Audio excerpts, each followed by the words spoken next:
Have you ever felt like the ground cracked open beneath your feet and swallowed you whole with it? This is a story of experiencing panic attacks for the first time and making my favorite painting so far. I am sat in a corner nook upstairs in a cafe.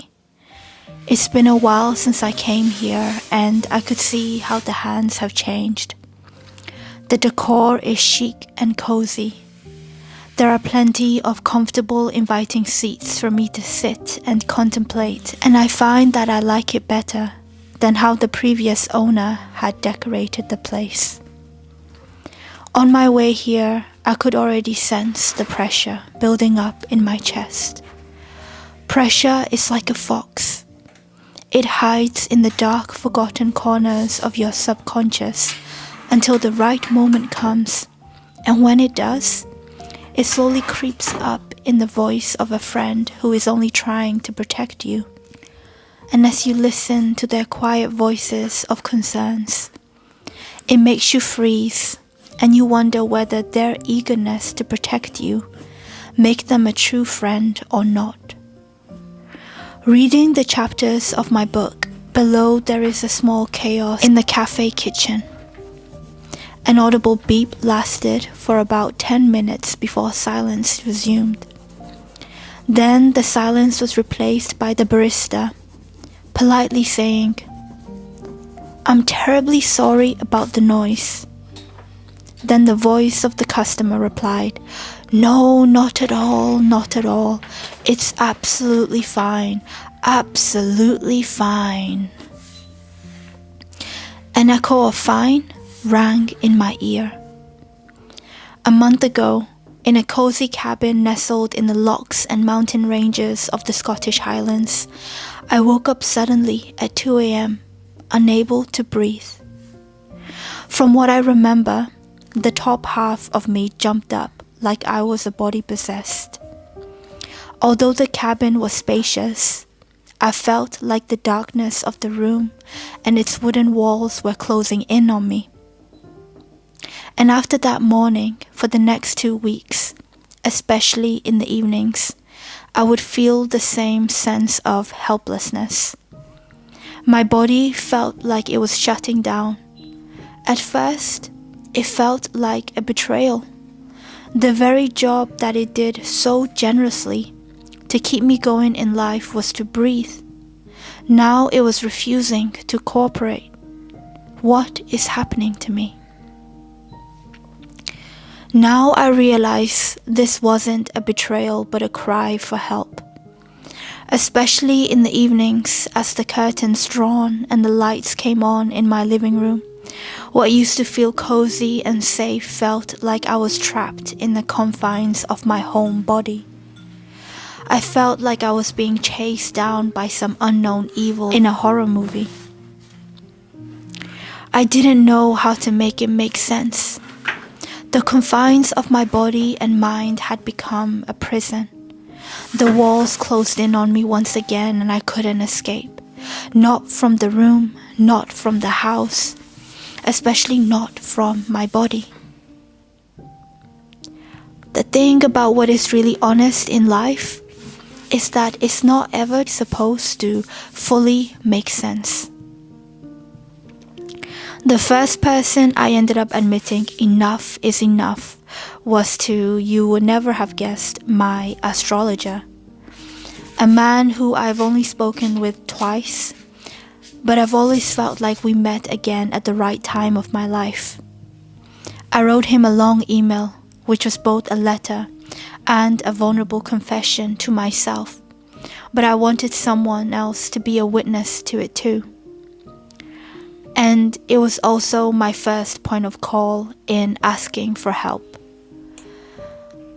And from the mental and physical breakdown that happened and the help I've gotten since from therapy, from my own meditation and contemplations, from resting, I haven't been able to look at our lives in the demands of the modern world and the historic ancestral needs of our bodies, of myself and of others, in the same way.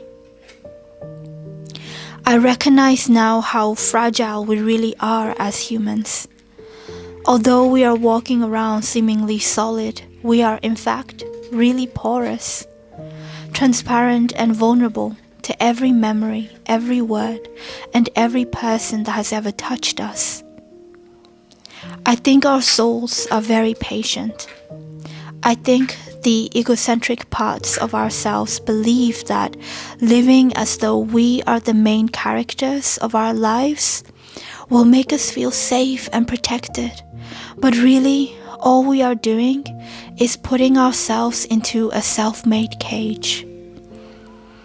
And our truest intentions in life towards the things, activities and spaces and people that we are unknowingly drawn to are not supposed to become a cage.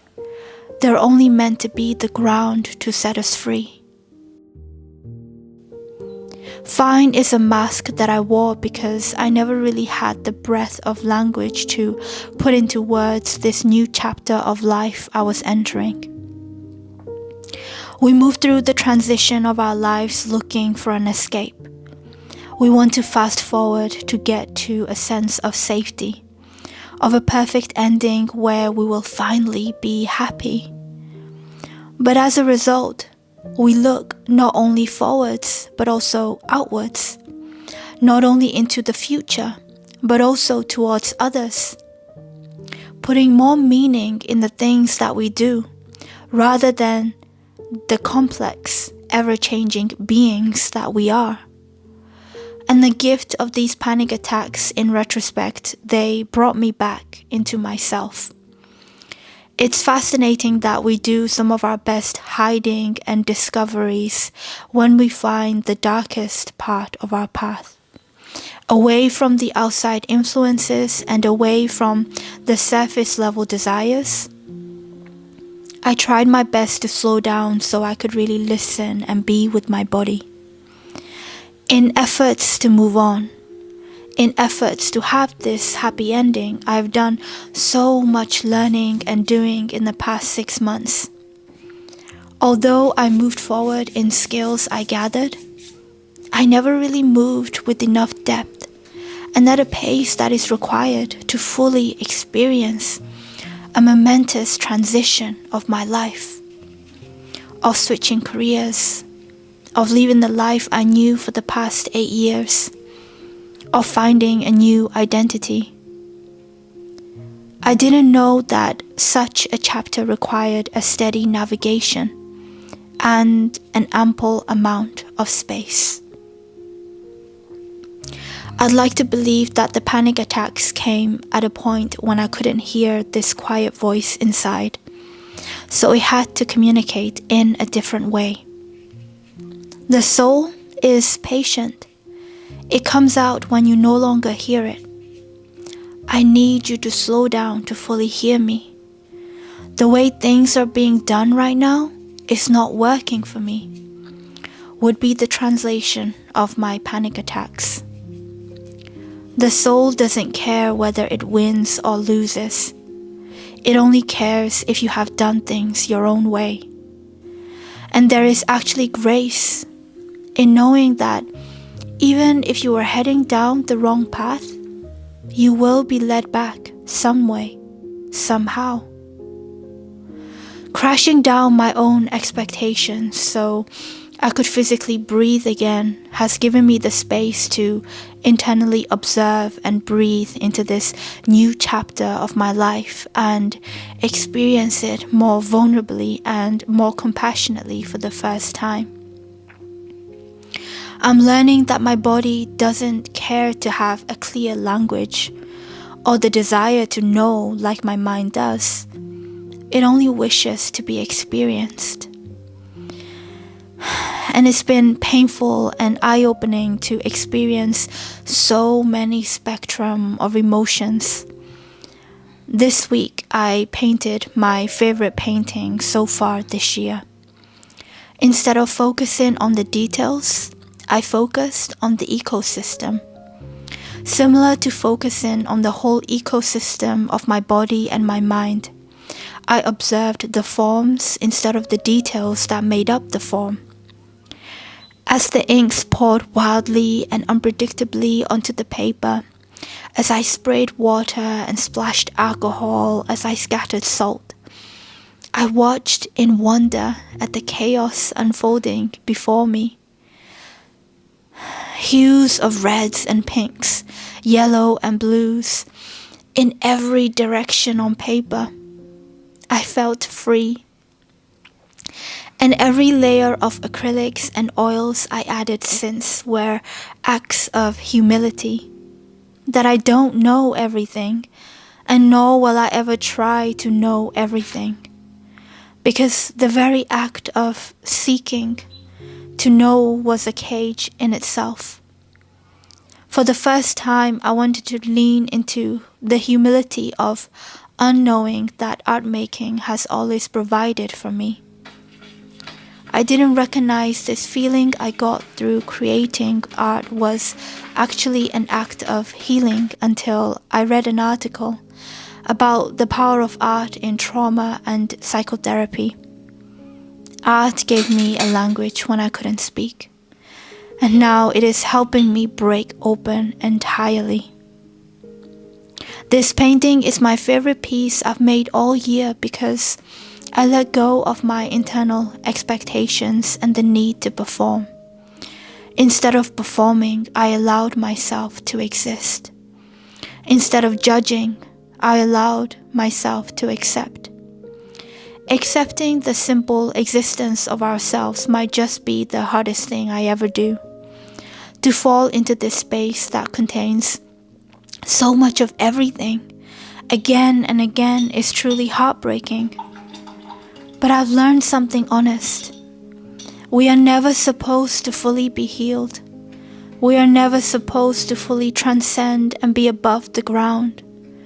We are never supposed to grow angel wings and be examples of perfection.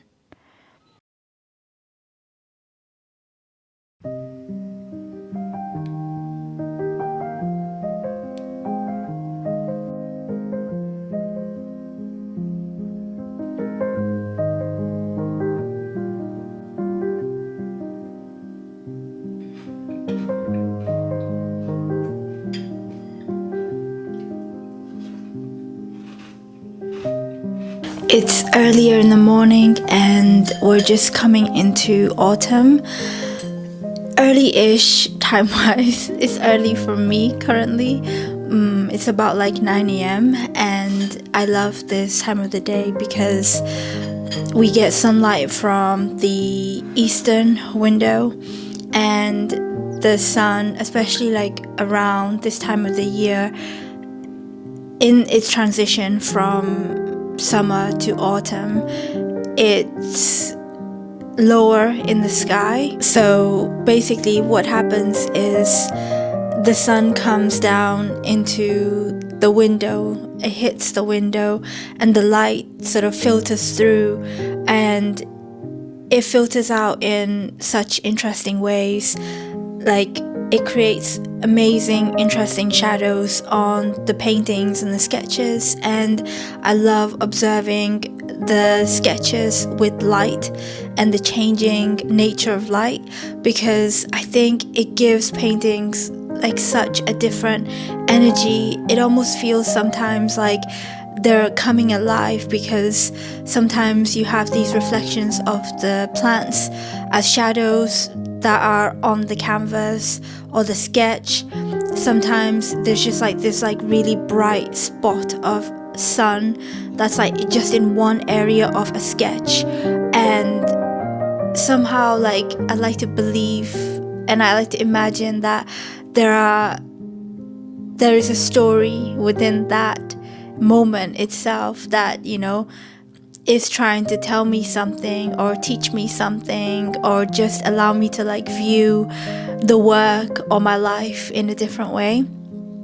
So this morning I am about to peel off the edge of the frog tape that I have along the painting, and I don't know why I waited so long for this. I've been itching to do this. I've been told that this part like the part where I get to finally like peel off to reveal like this crisp edge, is supposed to be like the most satisfying experience. And I've been editing most of my week, so I've just been in front of the computer, but every now and then I've been staring at this painting and I've been wanting to like peel off the edge and just have that like sense of completion. But I've allowed myself to have this like build-up of anticipation to the point where I think I can no longer like hold it, and I just want to do it now. I feel like a kid in Christmas, like about to like open up presents. I just want to just take it off. So that's what I'm about to do now, so you can join me in this experience.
I cannot build a dream out of the same bricks that built my cage. The best thing that I could ever do for myself is to be fully human. In all of my porous self, I can allow everything that breaks my heart to lead me into admitting that I do care. And from my caring comes a wide variety of emotions that I am supposed to experience.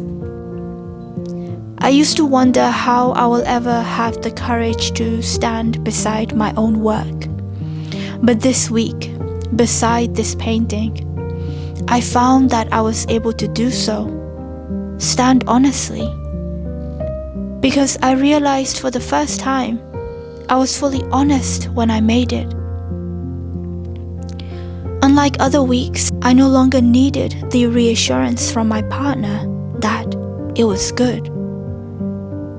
It was imperfect, so raw yet so beautiful. I decided to name this painting All is Well and All is Loved in All That You Are.